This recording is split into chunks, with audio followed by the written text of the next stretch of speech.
श्रीमद् भागवतम स्कंद संख्या 1। पिछली बार हमने समाप्त किया था। आज उसका थोड़ा सा पोर्शन हम रिपीट करेंगे। थोड़ा सा पोर्शन।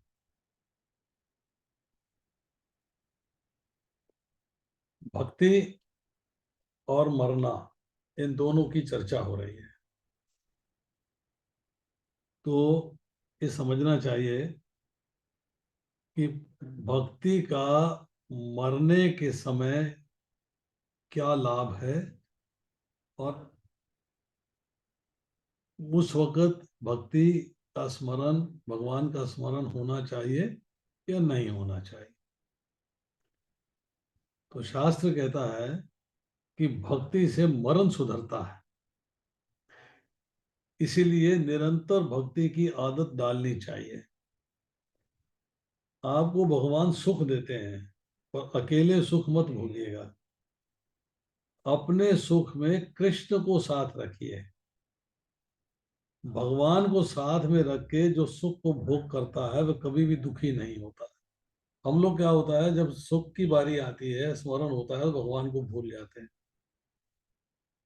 स्मरण के टाइम पे भगवान, सुख के टाइम पे भगवान का स्मरण लगातार रहना चाहिए। आप कोई पार्टी कर रहे हैं, पार्टी के अंदर आपने देखा कि मेरे को पार्टी में सबको इनवाइट कर रखा है, क्या करना चाहिए? तो उस पार्टी में एक छोटा सा आल्टर बनाइए। वहाँ भगवान की छवि या भगवान की डीटी अगर छोटी सी आपके पास है तो स्थापित करिए। फूल माला अर्पित करिए, धूप बत्ती जलाइए, दीपक जलाइए और वहां पर भगवान को भोग लगाइए। भोग लगाने के बाद उस भोग को प्रसाद बना के सबको वितरित करिएगा। भगवान को साथ में रखिएगा। तो सुख है कि आपको पार्टी कर रहे हैं, सुख की पार्टी कर रहे हैं आप, वहां पर भगवान को साथ में रखना। सुख में भक्ति छूट ना जाए, इसका ध्यान रखना चाहिए। अगर मान लो जीवन में कोई दुख का प्रसंग आ जाता है, तो दुख में भी भगवान को साथ रखना चाहिए। दुख में अगर हम भगवान को साथ रखते हैं तो हमारे मन पर दुख का प्रभाव बहुत ज्यादा नहीं पड़ता। पड़ता भी है तो हम विचलित नहीं होते हैं, हम उसको सह जाते हैं। क्योंकि सुख और दुख मन के हैं। आत्मा को सुख या दुख की अनुभूति नहीं है, वो निर्विकार है, दुख की कभी भी नहीं है। आत्मा भगवान का अंश है, आनंदमय है। सुख दुख में भगवान को साथ रखिएगा। कैसा भी प्रसंग हो, भगवान की भक्ति छूट ना जाए, इसका ध्यान रखिए। निरंतर भक्ति की जिसको आदत होती है, उसे ही अंतकाल में भगवान की याद आती है और उसका मरण सुधर जाता है। एक शास्त्र में चर्चा आती है कि भगवती वसुंधरा जो है, वो वरा भगवान से एक प्रश्न करती है। उनसे कहती है कि जीवन के अंतिम समय में जब एक व्यक्ति सूखी हुई लकड़ी और पाषाण अर्थात पत्थर की भांति निश्चेष्ट हो जाता है, आपका स्मरण करने में असमर्थ हो जाता है और किसी भी प्रकार की चेष्टा करने में असमर्थ हो जाता है, तो उसकी क्या गति होती है? वो आपके धाम कैसे जाएगा? तो वरा भगवान यहाँ उत्तर देते हैं। बड़े सुंदर श्लोक हैं। 2 श्लोक हैं वरा भगवान के अंदर।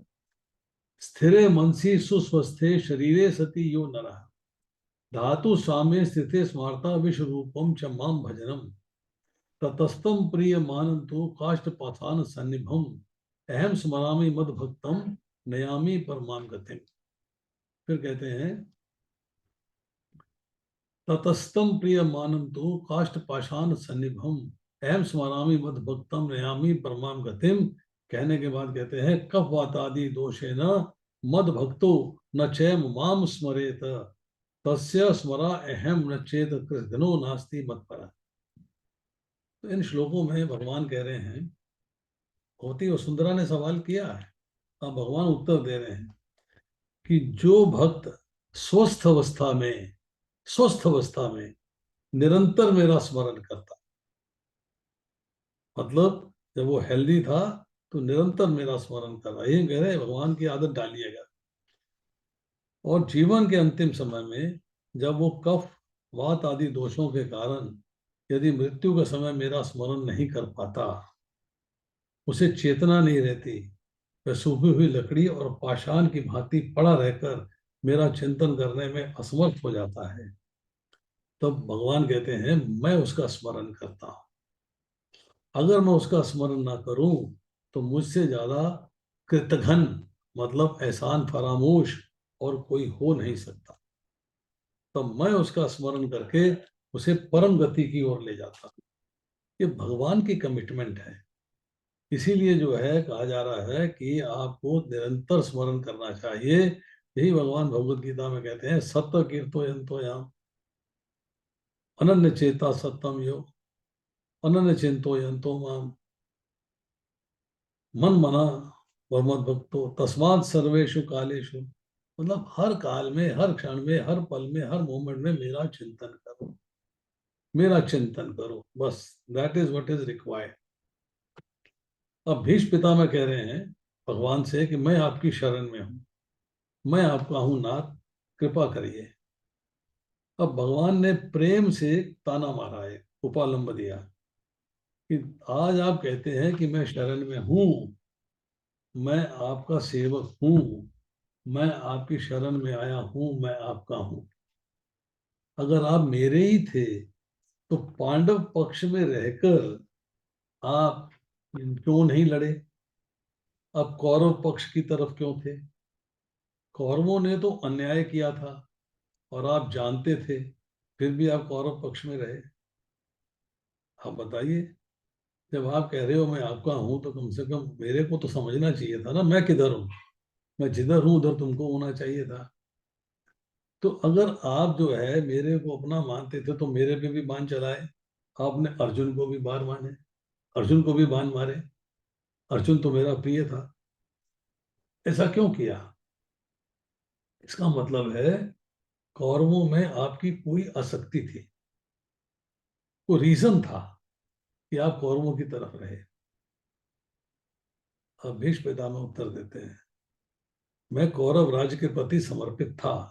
ये मैंने अपने पिता से कमिटमेंट करी थी, अपनी माता सत्यवती से कमिटमेंट करी थी। एग्रीड, ये बात ठीक है। परंतु मेरी तो आसक्ति आप में थी। भगवान से कह रहे हैं मेरी तो आसक्ति आप में थी, इसीलिए मैं कौरव पक्ष में रहा। भगवान कहते हैं कमाल की बात है, आसक्ति मेरे में है और लड़ मेरे खिलाफ रहे हो। ये कैसी आसक्ति है भाई? ये आसक्ति मेरे में रखते हो और लड़ते भी जो है मेरे पक्ष के खिलाफ हो, ये कैसे है? तो पितामह कहते हैं मैंने ऐसे सोचा कि पांडव पक्ष में रह के कौरवों के साथ युद्ध करूंगा तो आप अर्जुन के रथ पे विराजमान हैं पार्थ सारथी कृष्ण, मैं आपके दर्शन कैसे कर सकूंगा? मैं कहीं युद्ध कर रहा हूँ, आप कहीं हो। मैं कहीं और हूँ, आप कहीं और हो। तो मैं आपके दर्शन कैसे कर सकूंगा? अब क्योंकि आप मेरे प्रतिपक्ष में हो, इसलिए मैं जो है आपका दर्शन करने के लिए अपोजिट पक्ष में चला गया कि मैं मौका निकाल के जैसे ही मेरे को जैसी स्थितियां बनती हैं मैं अर्जुन के रथ के सामने रहूं जिससे कि आपके दर्शन होते रहें। तो आपका जो पार्थसारथी रूप है मुझे अत्यंत प्रिय है। कैसे कि एक हाथ में आपके जो है रथ की बागडोर है और एक हाथ में चाबुक है। बाएं हाथ से बागडोर संभाली हुई है, दाएं हाथ से घोड़ों के लिए चाबुक रखा हुआ। आपने एक हाथ अर्जुन के सर पर धरा हुआ है और एक हाथ आपका ज्ञान मुद्रा वाला है। मैं ठीक से आपके दर्शन कर रहा था जब आपने अर्जुन से कहा माम अनुस्मर युद्ध चाहे, मेरा स्मरण करते हुए युद्ध करो। युद्ध करते हुए मेरा स्मरण नहीं करो, मेरा स्मरण करते हुए युद्ध करो। आपने कहा अर्जुन मुझे भूलना नहीं, मैं भी आपको भूल नहीं रहा हूं। मैं आपके दर्शन करते करते युद्ध कर रहा था। पिता मैंने भीष्म पिता मैंने बड़ी सुंदर स्तुति की है। फिर उन्हें अपने चारों ओर भगवान दिख पड़े हैं। भीतर भगवान, बाहर भगवान, दाएं भगवान, बाएं भगवान, ऊपर भगवान, नीचे भगवान। उन्हें भगवान के सिवाय कुछ दिख ही नहीं रहा था। भीष्म पितामह ने कहा अब आपने दर्शन दिए, मैं बाणों के शैया पे लेटा हूं, मृत्यु का इंतजार कर रहा हूं। इस वक्त मैं आपका भक्त हूं, आप मेरे भगवान हूं। परंतु भक्त भगवान से अलग नहीं रह सकता। जब साधारण भक्ति होती है तो भक्त और भगवान दोनों अलग अलग होते हैं, परंतु जब अतिशय भक्ति हो जाती है, भक्ति की हाईएस्ट लिमिट आ जाती है, तब जो है भेद नष्ट हो जाता है। भगवान और भक्त में भेद नहीं रहता। अतिशय भक्ति में भक्त और भगवान दोनों न रहकर एक हो जाते हैं। फिर भक्त भगवान से अलग नहीं रह सकता। भीष्म पितामह की भक्ति की अब अंतिम टाइम है, लास्ट टाइम है। अब अंतिम टाइम में जो है भीतर बाहर भगवान के दर्शन करते करते गंगा के तट पर उत्तरायण के समय में भीष्म पितामह भगवान के स्वरूप में विलीन हुए। देवता जय जयकार कर रहे हैं, पुष्प वृष्टि हो रही है। ऐसा महान पुरुष न कभी हुआ है न कभी होगा। युधिष्ठिर महाराज धर्मराज को आनंद हुआ है कि दादाजी को अर्थात पितामह को सदगति मिली। ऐसी सदगति किसी को नहीं मिली है कि भगवान सामने खड़े हों। भगवान आपके सामने खड़े हों, ऐसी सदगति किसी को नहीं मिली है। हाँ, पितामह छोड़कर चले गए हैं, इसका हमें थोड़ा दुख है, दुख है। अब श्राद्ध करना है, श्राद्ध आदि विधियां करनी है, सारे कार्य जो है युधिष्ठिर महाराज ने किए। अब जो श्री कृष्ण है वो यहाँ पर हस्तिनापुर में धर्म राज्य की स्थापना करते हुए द्वारका जाने के लिए अब तैयार है। Now is going to Dwarka, कि मेरा यहाँ का कार्य खत्म हो गया है, अब मुझे द्वारका जाना है। अब जो है हमारा 10वां स्कंद जो है, मतलब पहले स्कंद का 10वां चैप्टर जो है, उसका अब जो है चर्चा आरंभ हो रही है।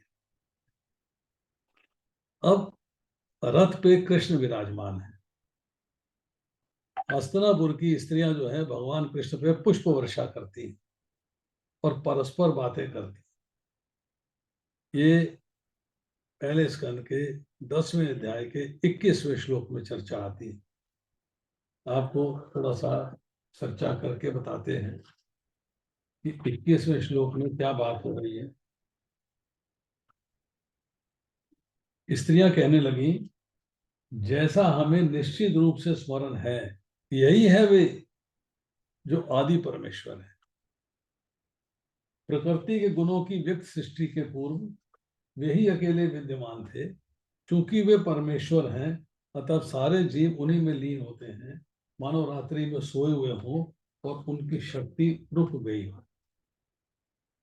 कर रही है, कह रही है वो, अरे सखी, तू जानती है कौन जा रहा है? अरे प्रलय काल में सभी को पेट में रखकर शेष शैया में शयन करने वाले आदि नारायण भगवान परमात्मा यही तो हैं।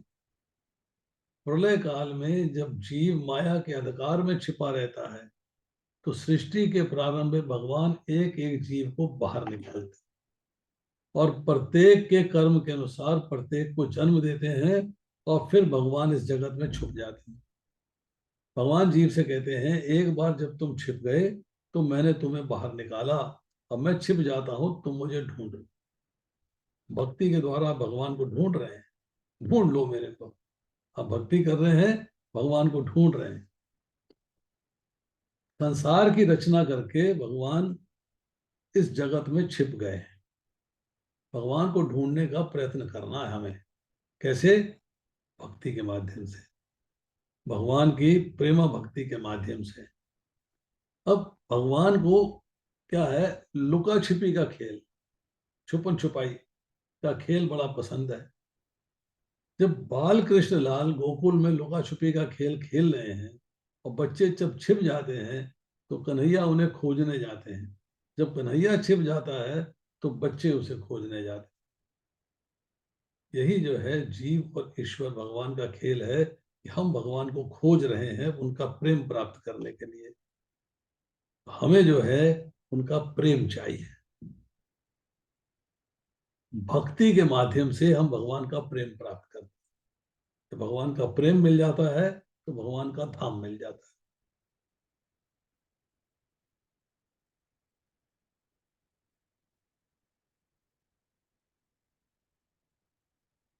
अब कृष्ण जो है द्वारका में पहुंच गए। अनेक देशों को पवित्र करते हुए ये द्वारकानाथ, द्वारकाधीश जो है द्वारकानाथ द्वारका में पधारे। अब जब भगवान का वहां प्रस्थान होता है तो यहाँ पर जो है बहुत सारे श्लोक आते हैं जिसमें भगवान की स्तुतियां की गई हैं। स्तुतियों एक के बाद एक चर्चा हो रही है। उनकी संतानों के बारे में चर्चा हो रही है, उनकी पत्नियों से संतानों के बारे में चर्चा हो रही है। प्रद्युम्न है, सांब है, अम्ब है। फिर उन्होंने शिशुपाल के नायकत्व में आए हुए अनेक शक्तिशाली राजाओं को हराकर रुक्मणी, सत्यभामा, जामवती जैसी स्त्रियों का उनके स्वयंवर समारोह से बलपूर्वक अपहरण किया था। उन्होंने भौमासुर से हजारों सहायकों का वध करके अन्य स्त्रियों का भी अपहरण किया था। ये सारी की सारी स्त्रियां धन्य हैं। तो भगवान की जो लीलाएं हैं उसकी चर्चा चल रही है। अब भगवान जो है वो द्वारका में पधार गए। अनेक देशों को पवित्र करते हुए द्वारकानाथ आज श्री कृष्ण द्वारका पधारे हैं। द्वारका में सबको उनके दर्शन की उत्कंठा थी। सब उनके दर्शन करना चाहते थे। भगवान ने अनेक स्वरूप धारण किए हैं और सबके एक ही समय में मिलते हैं, सबको आनंद दे रहे हैं। 16,108 रानियां हैं, एक आदि नहीं है, और सबको मिलना है। तो भगवान ने अपने आप को अनेक विस्तार किए हैं, अनेक स्वरूपों में। श्री कृष्ण तो योगेश्वर है। सबको लगता है कि मुझसे उनका बहुत प्रेम है। पहले वे मुझे मिले, मेरे साथ बातें करी। अब कृष्ण जब द्वारका में पधारते हैं, ये उस समय की कथा चल रही है। 12वां अध्याय जब आएगा तो उसके अंदर परीक्षित के जन्म की कथा है। 11वें अध्याय में द्वारका पधारने की कथा है और 12वें अध्याय में परीक्षित के जन्म की कथा है। भगवान द्वारका में पधारे हैं, उसी पवित्र बेला में उत्तरा ने बालक को जन्म दिया। बालक चारों ओर देखता है, किसी के भी आगमन पर उसे ध्यान से देखता है तो उस बालक को याद आ रहा है, परीक्षित महाराज को याद आ रहा है कि जब मैं मां के पेट में था तो मैंने 4 हाथों वाले एक पुरुष को देखा था। बहुत तेजस्वी पुरुष थे, अपनी गदा से ब्रह्मास्त्र तेज का नाश करते थे। वे कहाँ हैं? बालक सब में परमात्मा को खोज रहा है। उस बालक का नाम रखा गया परीक्षित, मतलब परीक्षण कर रहा है सबका, सबका परीक्षण कर रहा है, सब में भगवान को खोज रहा है। ये 12वें अध्याय का 30वां श्लोक है। सा एष लोके विख्यात परीक्षादिति यत् प्रभु गर्भे दृष्ट मनुध्यायन परीक्षित नरेश्वर। युधिष्ठिर महाराज ने ऋषियों को बुलाया। ऋषियों ने कहा कि ये बालक महान राजा होगा, बड़े बड़े यज्ञ करेगा, किंतु सर्प दंश से इसकी मृत्यु है। किंतु अंत काल में इसे महान आत्मा के दर्शन होंगे, इसकी मृत्यु भी मंगलमयी होगी। ये इसका अंतिम जन्म है। परीक्षित धीरे धीरे बड़े हो रहे हैं। 13वां अध्याय जब आता है उसमें जो है धृतराष्ट्र के मोक्ष की कथा है। विदुर जी यात्रा करते करते घर आते हैं। विदुर जी ने 36 वर्ष यात्रा की है। वैष्णव संत जो है तीर्थ यात्रा करके तीर्थों को पावन करते हैं। तीर्थ उनको पावन नहीं करते, वो तीर्थों को पावन करते हैं। तीर्थी कुर्वन्ति तीर्थानि। विदुर जी ने सुना है कि कौरवों का विनाश हुआ है, हस्तिनापुर के सिंहासन पर धर्मराज युधिष्ठिर विराजमान हैं। विदुर जी का भाई धृतराष्ट्र के प्रति प्रेम भाव है। 100 बच्चे मर गए पर अभी तक घर नहीं छोड़ रहे हैं। ये घर में मरेंगे तो इनका मरण बिगड़ेगा, इसी घर में फिर से जन्म लेना पड़ेगा। घर में उन्हें अति आसक्ति है। ये सोचकर विदुर जी धृतराष्ट्र का मरण सुधारने आए। सबको आनंद हुआ है कि धृतराष्ट्र को मध्य रात्रि में समझा रहे हैं, तुम्हारे मुख पर मृत्यु की छाया दिख पड़ती है। जिस भीम को विष के लड्डू दिखाए थे, इस भीम के घर शक्कर के लड्डू खाने से तुम्हें क्षोभ नहीं होता, कष्ट नहीं होता। पांडव तो धर्म की मूर्ति हैं, तुम्हारे वैर भाव का बदला प्रेम भाव से देते हैं। तुम में बुद्धि है कि नहीं?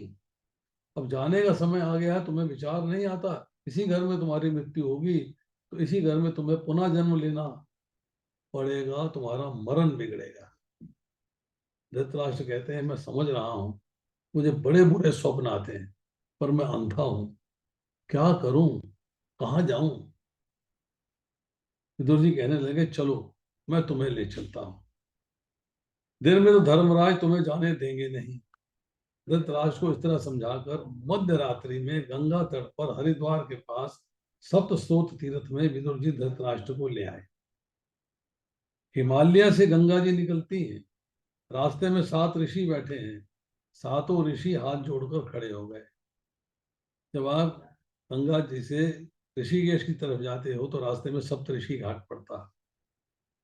वे गंगा जी की स्तुति करते हैं, माता को मना रहे हैं, माँ मेरे आश्रम में पधारिए। जब 7 ऋषि प्रार्थना कर रहे हैं तब गंगा जी 7 धाराओं में प्रकट होती है। अब हरिद्वार जाके देखिए 7 धाराएं, एक एक ऋषि के आश्रम में एक एक धारा बनकर वे गई। 7 धाराओं के कारण उसे सप्त स्रोत कहते हैं। ये सातों धाराएं ब्रह्म कुंड में इकट्ठी होती हैं।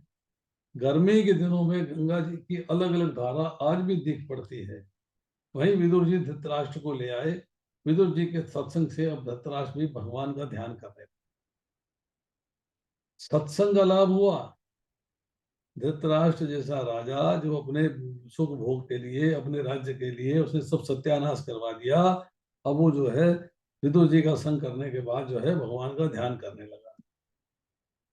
धर्मराज का नियम था कि रोज धृतराष्ट्र को और माता गंधारी अर्थात चाचा और चाची का वंदन करना चाहते थे, पर आज तो दिख नहीं रहे हैं। चाची घर में अकेली है।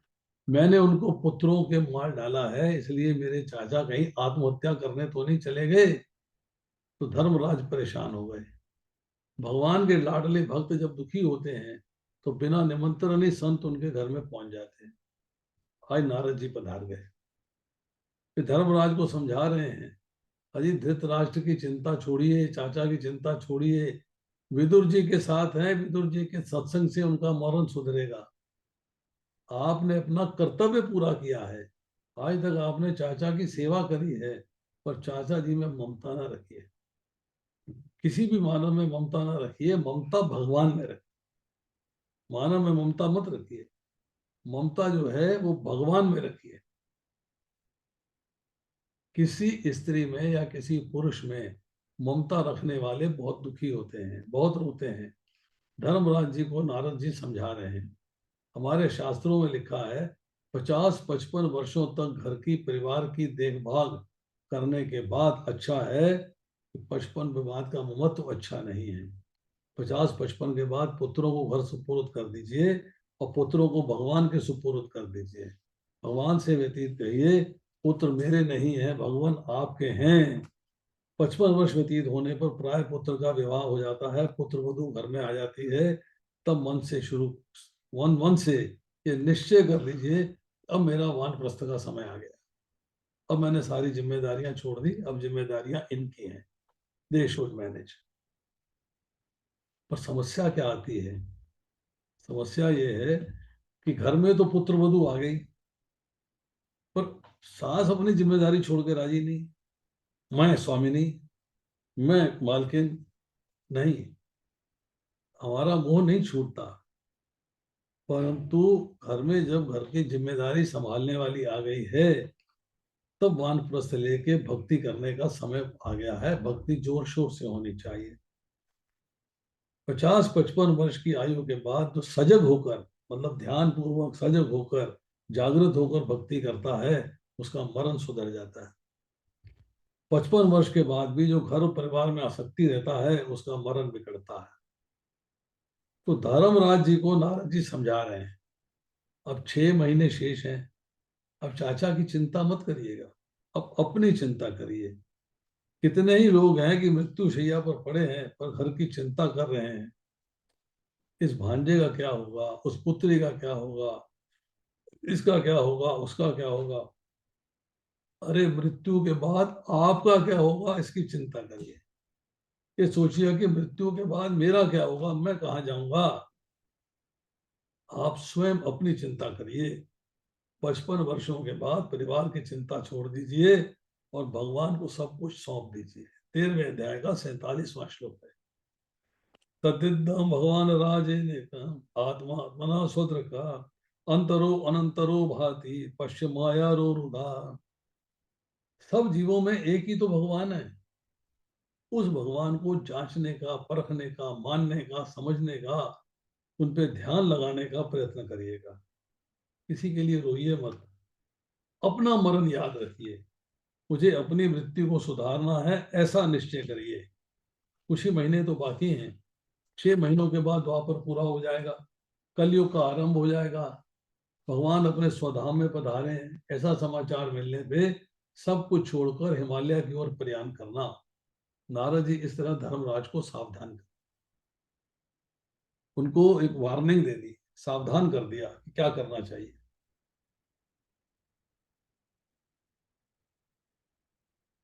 14वें अध्याय में और 15वें अध्याय में पांडव जो हैं वो भगवान के धाम जाते हैं,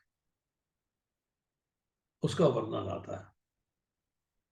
अब द्वारका नाथ जो है, भगवान कृष्ण जो है, उनकी इच्छा हुई कि ये सब लीला चल रही है, समाप्त होनी चाहिए, उपसंहार होना चाहिए। भगवान ने सोचा कि मेरे बाद ये स्वर्ण की द्वारका न रहे तो अच्छा है। भगवान ने अपनी इच्छा से स्वर्ण की द्वारका समुद्र में डुबो दी। ये तो भगवान ने अच्छा ही किया कि इस युग में स्वर्ण की द्वारका को रखा नहीं।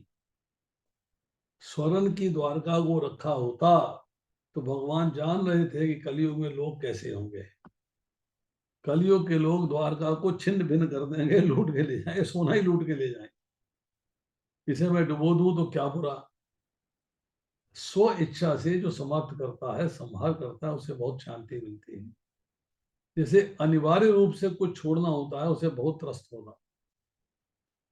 स्व इच्छा से छोड़ दीजिए, मजबूरी में मत छोड़िए। जो समझकर सर्वस्व छोड़ देता है, भगवान के साथ प्रेम करता है, वो इस कष्ट से बच जाता है।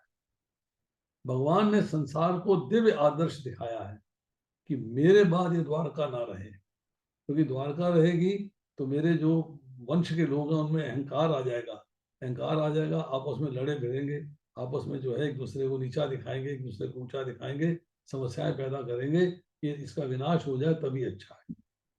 यादवों में कलह हुआ, स्वर्ण की द्वारका डुबो दी गई, यादवों का विनाश हुआ, भगवान की इच्छा से सब हुआ।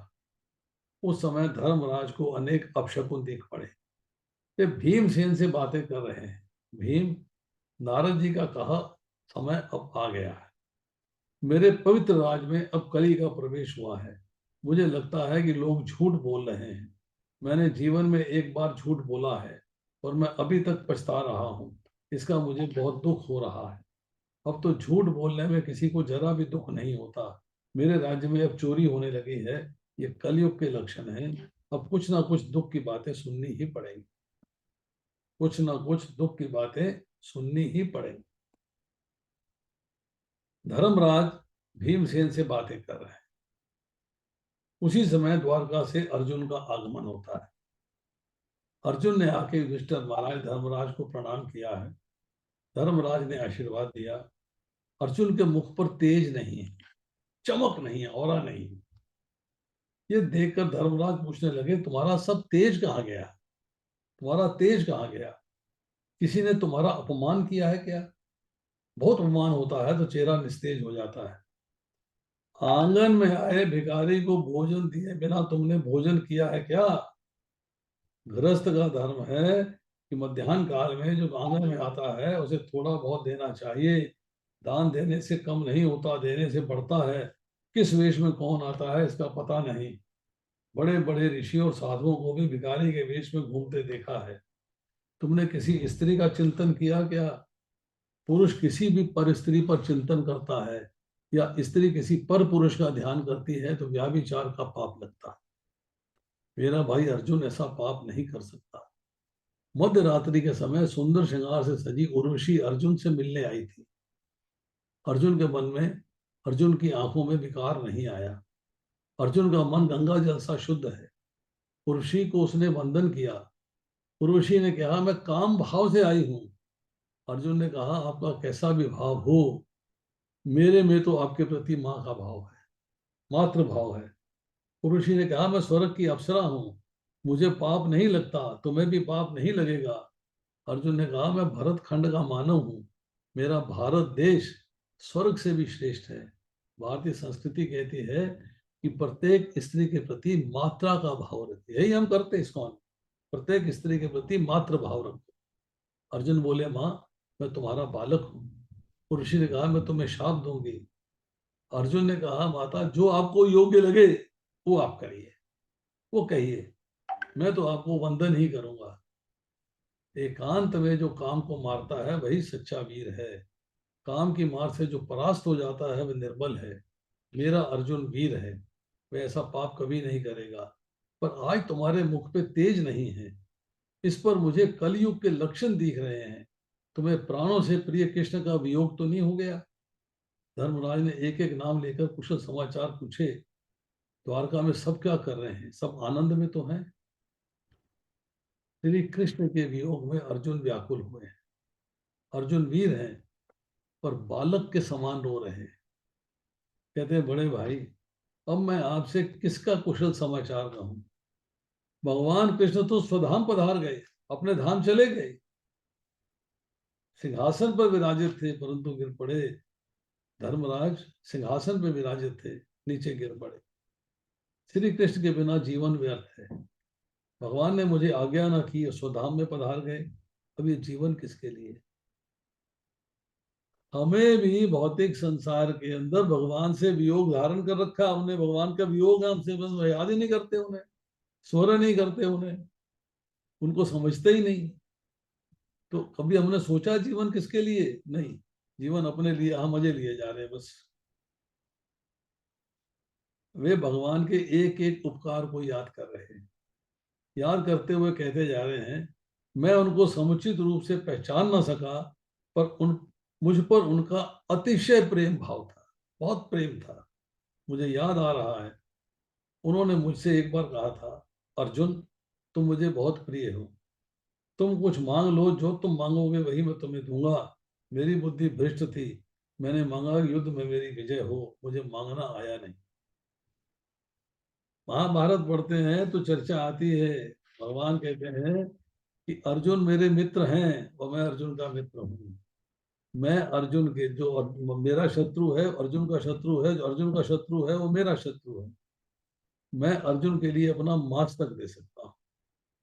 ये प्रेम की, आपसी संबंध की पराकाष्ठा है। तो यहाँ अर्जुन कहता है मुझे मांगना आया नहीं। आज श्री कृष्ण के वियोग में मुझे प्रतीति हुई है कि मुझ में जो शक्ति थी वह मेरी नहीं थी, ये तो भगवान का प्रसाद था। मेरे हाथ से ये सब काम करवाने की भगवान की इच्छा थी। मैं जहां गया वहां विजय हुई। पर आज श्री कृष्ण वियोग में जब मैं चला आ रहा था तो रास्ते में डाकुओं ने मुझे लूट लिया। उन्होंने मुझे बहुत मारा, मेरी पराजय हुई। आज मुझे विश्वास हो गया कि जहां सर्वत्र मेरी विजय हुई वहां भी मेरी नहीं भगवान की शक्ति थी, तो भगवान की शक्ति की विजय थी। मुझे श्री कृष्ण के प्रथम दर्शन द्रौपदी के स्वयंवर में हुए, क्या मत्स्य वध करना था। ये मन भटकती मछली सा है, जो मन को मारता है उसे द्रौपदी मिलती है। द्रौपदी क्या है? कृष्ण भक्ति। द्रौपदी वाली द्रौपदी नहीं कि द्रौपदी मिल गई आपको। द्रौपदी को एक सिमली दी गई है, एक मेटाफोर दिया गया है। द्रौपदी क्या है? कृष्ण भक्ति। मन को मारना मतलब मन इंद्रियों को वश में कर लेते हैं, राग द्वेष से मुक्ति पाते हैं, तब आपको जो है भक्ति मिलती है। भक्ति वही कर सकता है जो मन को मारता है। उस समय भगवान ने मेरी ओर देखा, मुझ में शक्ति का संचार हुआ, मैंने मत्स्य वेद किया। श्री कृष्ण ने भरी सभा में द्रौपदी को अपमान से बचा लिया था। बड़े भाई आपको याद है ना कि दुर्योधन ने क्या किया था? 4 महीनों तक दुर्वासा मुनि को अपने घर में रखा। दुर्वासा ऋषि का ऐसा नियम था कि 10,000 ब्राह्मणों को भोजन कराए बगैर भोजन नहीं करते थे, और 10,000 ब्राह्मणों को जो भोजन कराए उसके घर में भोजन करते थे। दुर्योधन ने 4 महीने तक संतों की सेवा की, तो सेवा सद्भाव से नहीं दुर्भाव से की थी। कार्तिक मास के शुक्ल पक्ष की द्वादशी के दिन दुर्वासा ऋषि ने दुर्योधन से कहा, मेरे भाई पांडव वन में घूम रहे हैं। दुर्योधन कह रहा है दुर्वासा ऋषि से, आप वहां जाकर पारण करिए, उन्हें आशीर्वाद दीजिए। दुर्योधन बहुत दुष्ट था, सोचा महाराज का उपवास है, सूर्यदेव ने द्रौपदी को अक्षय पात्र दिया है, और द्रौपदी के भोजन कर लेने के बाद उस पात्र में से कुछ निकलता नहीं। अब इन ब्राह्मणों को पांडवों तक पहुंचने में देर हो जाएगी, तब तक द्रौपदी का भोजन हो चुका होगा, उस अक्षय पात्र से कुछ नहीं निकलेगा, दुर्वासा को भोजन नहीं मिलेगा, तो क्रोध कर पांडवों को शाप दे देंगे, पांडवों की दुर्गति हो जाएगी, मैं विनर हो जाऊंगा, बिना लड़ाई लड़े मैं जीत जाऊंगा। दुर्वासा ऋषि भोले थे, शंकर जी का अवतार है, भोले थे। दुर्योधन की कपट चाल को न जान पाए।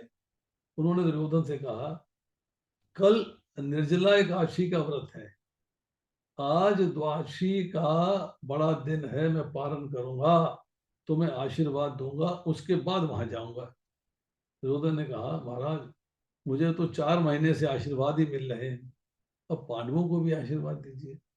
मतलब वो जो है दुर्वासा मुनि को मोटिवेट करके पांडवों के यहाँ भेज रहा है।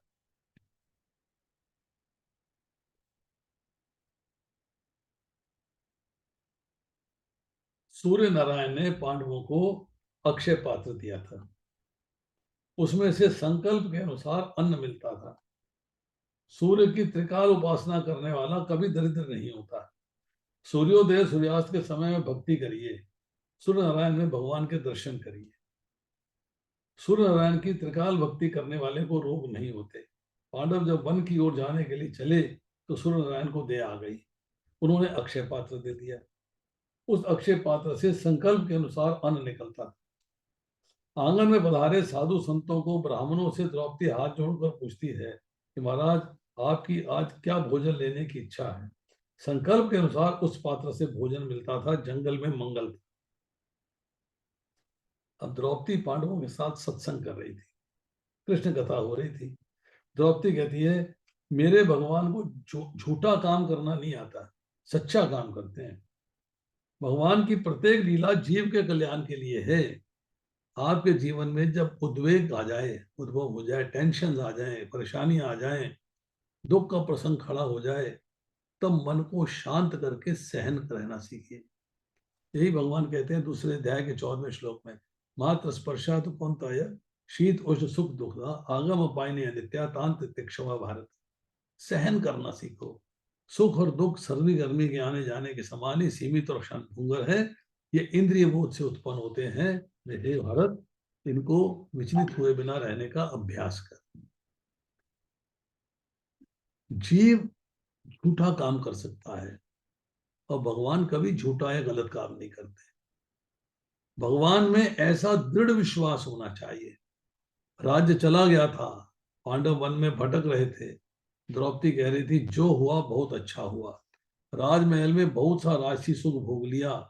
सात्विक आनंद तो राजमहल में मिलता नहीं, राजसिक आनंद होता है। राजमहल में सात्विक आनंद कहाँ से। मैं रानी बनकर राजमहल में रहती थी, वे दिन मुझे याद आ रहे हैं। मैं ध्यान लगाती थी पर चित्त तन्मय नहीं होता था। श्री कृष्ण कीर्तन करती थी पर हृदय द्रवित होता ही नहीं था। वनवास में ध्यान में तन्मयता आती है, कीर्तन से प्रेमाश्रु बहते हैं, आनंद आता है। ऐसे सात्विक आनंद के लिए ही भगवान ने अरेंजमेंट किया हमें वन में भेजने का। भगवान जो कुछ करते हैं वो जीव के मंगल के लिए करते हैं। भोजन से निवृत्त होकर द्रौपदी पांडवों के साथ बैठे भगवान के नाम रूप गुण लीला धाम की वर्णन कर रही थी, चर्चा कर रही थी। दुर्वासा ऋषि पधार गए।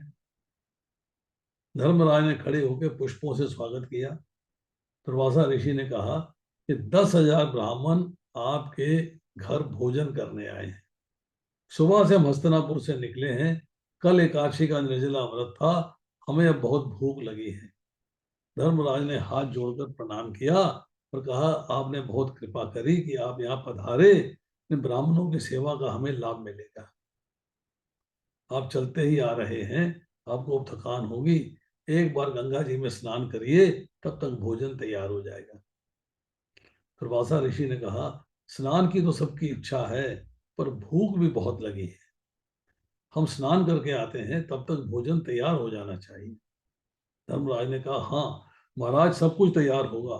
धर्मराज धीर गंभीर हैं, मति उनकी शांत है। वह सोचते हैं, अति दुख में भी मैं अपने धर्म नहीं छोड़ा। हमने इनको जो है कमिटमेंट कर दी, प्रॉमिस कर दिया कि भोजन तैयार मिलेगा। अति दुख में मैंने भगवान को बुलाया नहीं। ठाकुर जी ये कैसी लीला कर रहे हो आप, मैं यही देखना चाहता हूँ। धर्मराज शांति से ध्यान में बैठ गए। घर में एक दाना भी नहीं है। द्रौपदी के भोजन ले लेने के बाद अक्षय पात्र में कुछ मिलता नहीं है। धर्मराज जान रहे थे कि रहस्य पर, फिर भी शांति से परमात्मा का, भगवान का स्मरण करने लगे। भीम और अर्जुन थोड़े से घबरा गए।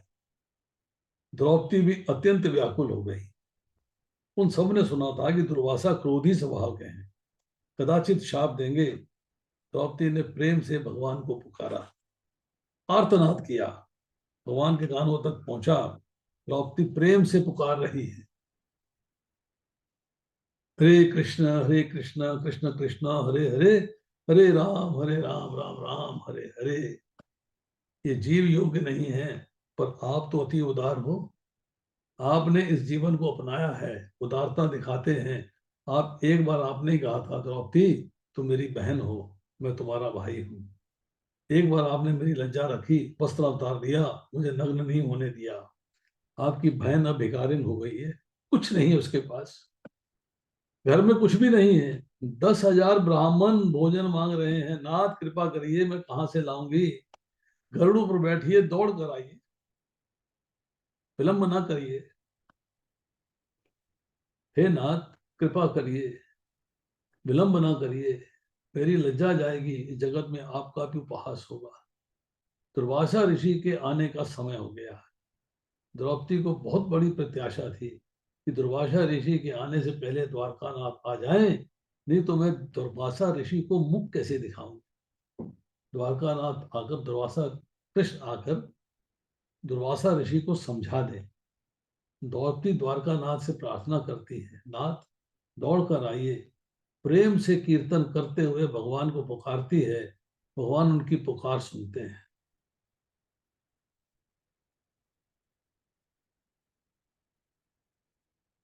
भगवान उनकी पुकार सुनते हैं। भगवान एकदम जाग उठे। भगवान की सेवा में रुक्मिणी जी हैं। स्वर्ण के थाल में सरस मेवा लाई है, रुक्मिणी जी मना रही हैं, मैं बहुत प्रेम से लाई हूं, आप खाइए। भगवान की आंखें भीग गई हैं। रुक्मिणी पूछ रही है, आपको क्या हुआ, आप क्यों रो रहे हो। भगवान कहते हैं, द्रौपदी मुझे पुकार रही है, पांडव बहुत दुखी हैं। रुक्मिणी जी कह रही है, मैंने सुना है पांडव वन में गए हैं, आपको जाना है तो अवश्य पधारिए, पर ये मेवा खाकर जाइए, ये मेवा खाकर जाइए। वैष्णव जब बहुत दुखी होते हैं तो भगवान को भोजन का ध्यान नहीं रहता। फिर रुक्मिणी जी से बातें करने के लिए रुकते नहीं, भगवान दौड़ने लगे। इस तरह कृष्ण कीर्ति हुई, द्रौपदी को उनके दर्शन हुए हैं। उन्होंने देखा कि श्री कृष्ण रुक्मिणी जी के महल में विराजे हैं, वन में बैठे हुए देख रही है, उसको दिखाई दे रहा, अंतर्दृष्टि हो गई। रुक्मिणी जी भोजन लेने का आग्रह कर रही है, पर भगवान तो मेरे लिए दौड़ पड़े। आज मैंने उनके भोजन में विक्षेप डाला है। वे भोजन लेने की तैयारी में ही थे, मैंने अपने प्रभु को बहुत त्रस्त किया है। द्रौपदी ऐसा सोच विचार कर रही थी। उन्हें द्रौपदी शब्द सुनाई पड़ा। द्वारकानाथ सम्मुख है। द्रौपदी का उनकी ओर देखने का साहस नहीं है। मैं स्वार्थी हूं, मैंने अपने भगवान को बहुत परेशान किया, भोजन की थाल से उठ के उन्हें बुलवा लिया। द्रौपदी की दृष्टि धरती पर है। भगवान मुस्कुराए, कहा, द्रौपदी मुझे बहुत भूख लगी, मैं दौड़ता आया हूं, मैंने द्वारका में कुछ खाया नहीं है, तुम्हारे हाथ का भोजन खाना चाहता हूं, तू मुझे भोजन दे।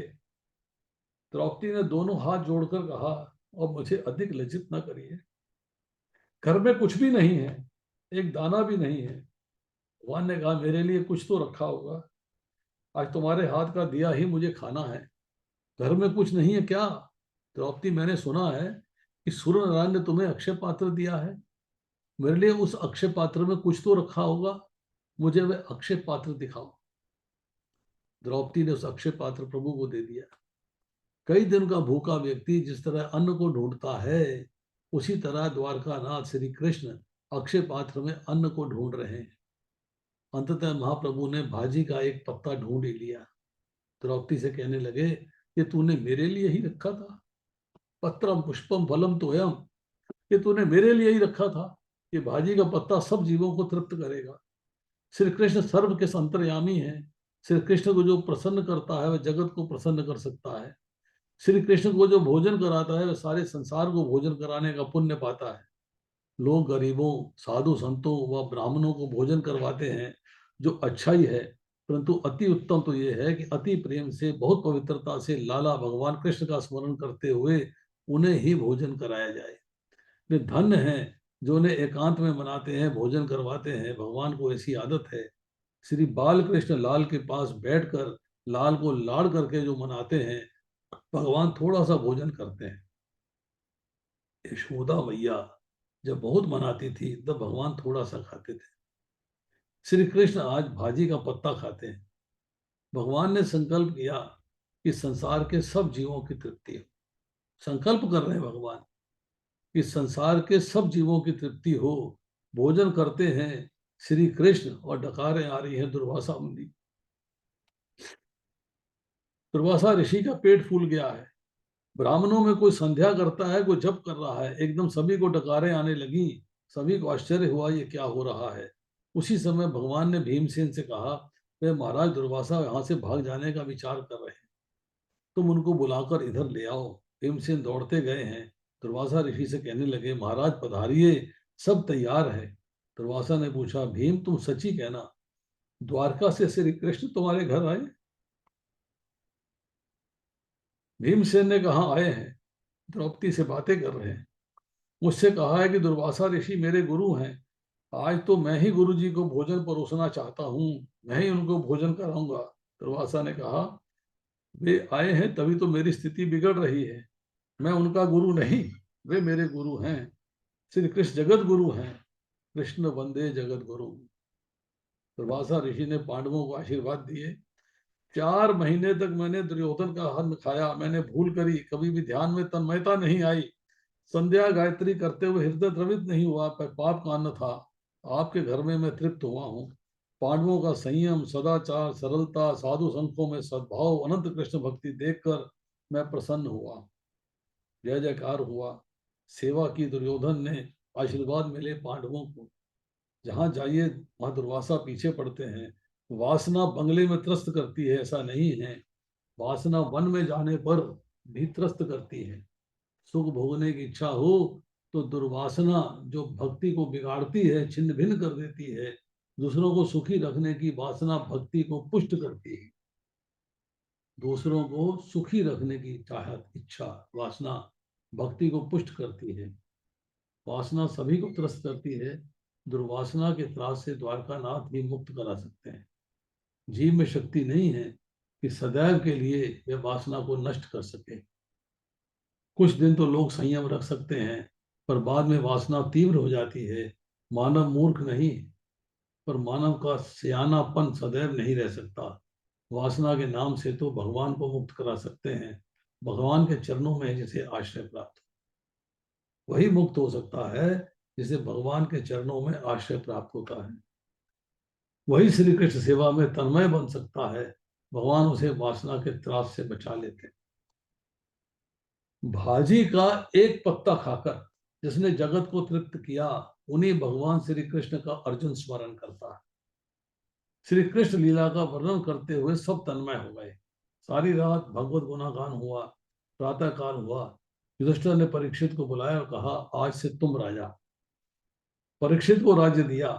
पांचों पांडव द्रौपदी के साथ हिमालय में प्रयाण कर गए। हस्तिनापुर छोड़ते समय युधिष्ठिर की आंखें होने पर भी किसी को देखते नहीं, कान होने पर भी किसी की सुनते नहीं है। हस्तिनापुर की प्रजा बार बार प्रणाम कर रही है। प्रजा सोचती है कि ऐसे राजा नहीं होंगे, हैं नहीं होंगे, होंगे भी नहीं। इनके राज्य में हम बहुत सुखी हुए। धर्मराज अब कहीं देखते नहीं, सुनते नहीं। हिमालय में पांडव गए। उन्होंने केदारनाथ की पूजा की। जीव और शिव का अंतिम मिलन वहां होता है। केदारनाथ में ऐसी मर्यादा है कि शिव जी की पूजा के बाद स्त्री हो या पुरुष सभी को शिव जी आलिंगन में लेते हैं। जीव और ईश्वर का वहां मिलन होता है, वहीं जीव भाव दूर हो जाता है। केदारनाथ से ऊपर जाने पर निर्वाण पथ आता है, जैसे महापुरुष सतपथ कहते हैं। पांडव जीव भाव छोड़कर उसी पथ पर गए। चार पांडव शरीर छोड़कर प्रभु के धाम में गए। अकेले धर्मराज देह सहित सदेह धाम में गए। वेदांत कहता है ज्योति में ज्योति मिलती है, आत्मा में परमात्मा मिल जाते हैं। पर भक्ति में ऐसी शक्ति है, जो निरंतर भक्ति करता है उसका शरीर भी दिव्य हो जाता है। वह दिव्य शरीर के साथ भगवान के साथ, मतलब भगवान के धाम चला जाए। मिल जाने का मतलब ये नहीं कि उसमें लीन हो गया, भगवान के धाम चला जाता है। अकेले धर्मराज देह धाम में गए। ऐसा सुनने में आता है कि मीराबाई सधे गई थी, तुकाराम महाराज की समाधि नहीं है, तुकाराम महाराज का श्राद्ध नहीं है। जो शरीर छोड़ता है उसका श्राद्ध होता है। तुकाराम महाराज विट्ठल नाथ जी की भक्ति करते करते विट्ठल नाथ जी में सधे समा गए। हम देखते हैं गदाधर पंडित जो है वो छोटा गोपीनाथ की देह में समा गए थे। मीराबाई सधे द्वारकानाथ में समाविष्ट हो गई। मीराबाई के श्री अंग का किसी से स्पर्श नहीं हुआ, अग्नि संस्कार नहीं, जल संस्कार भी नहीं, श्री द्वारकानाथ के स्वरूप में समाविष्ट हो गई। ये चरित्र बड़ा दिव्य है। पांडव भगवान के धाम में गए हैं। पांडवों के मरण की कथा नहीं है, ये प्रयाण की कथा है। मरण और प्रयाण में बहुत फर्क है। स्नान नहीं, संध्या नहीं, अपित्र अवस्था में हाय हाय करके जो प्राण छोड़ता है उसका मरण होता है, ये कहा जाता है। पर जो अंतिम दिन तक स्नान करता है, भगवान का ध्यान करता है, फिर भगवान को दूध से नहलाकर, भगवान का श्रृंगार करके, भोग चढ़ाकर, भगवान की आरती करके, श्री कृष्ण दर्शन और स्मरण करते करते आनंद में शरीर छोड़कर भगवान के धाम में जाता है, ये मरा नहीं, ये अमर हो गया। पांडवों का मरण मंगलमय हुआ, पांडव भगवान के धाम में गए। आज इतना ही, शेष फिर